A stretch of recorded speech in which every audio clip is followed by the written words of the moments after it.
مسئولان محلی غور روند جمع‌آوری گداها را از سطح شهر در این ولایت آغاز کردند. مسئولان کمیته جمع‌آوری گداها میگویند که این روند بر اساس هدایت رهبری امارت اسلامی افغانستان و هدف رفع چالش‌های شهری، شناسایی افراد فقیر و نیازمند و همچنان تفکیک گداهای حرفه‌ای از غیر حرفه‌ای راه‌اندازی شده است. ما امروز به همکاری شرکای کاری خود که قوانین امنیه و کار امور اجتماعی و دیگه همکارا نماینده ساعت عامه، نماینده شارولی، نماینده شهدا و معلولین و نماینده حج و اوقاف اطلاعات و فرهنگ امروز خوشبختانه توانستیم که ترتیب برابر کنیم. کار جمع‌آوری متقاعدان شروع گردیده، از همین لحظه شروع شده که تعداد جمع‌آوری شده.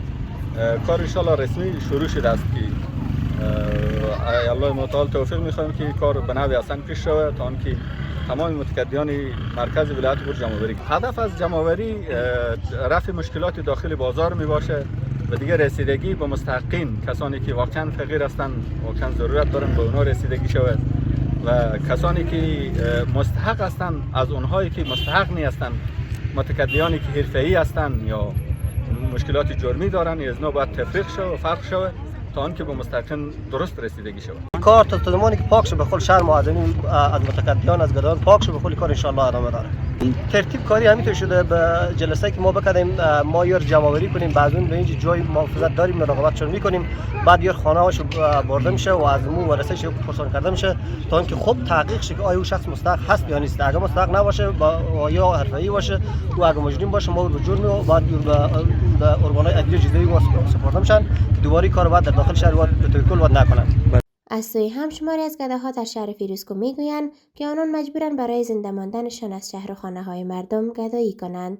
آنان از دولت و مؤسسات میخواهند تا برایشان کمک رسانی کنند.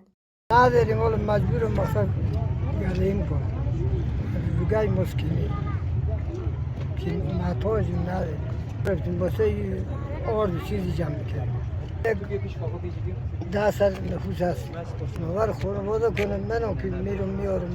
2 سال میشه که گشنگی افکاری اینا بوده که شب میگم تو هم زمان نمونده شام زمان نمونده ای کور میشه ماشال آن بعدم تا ناصر غلام خودم بی‌بزنیم بعد یک کسی دارن گاڑی کار من دارن برن تا افکار میموری ما. مسئولان محلی غور همچنان میگویند که این روند تا جمع‌آوری کامل گدایان از سطح شهر فیروزکوه ادامه دارد. آژانس خبری پژواک، انعکاس دهنده حقایق.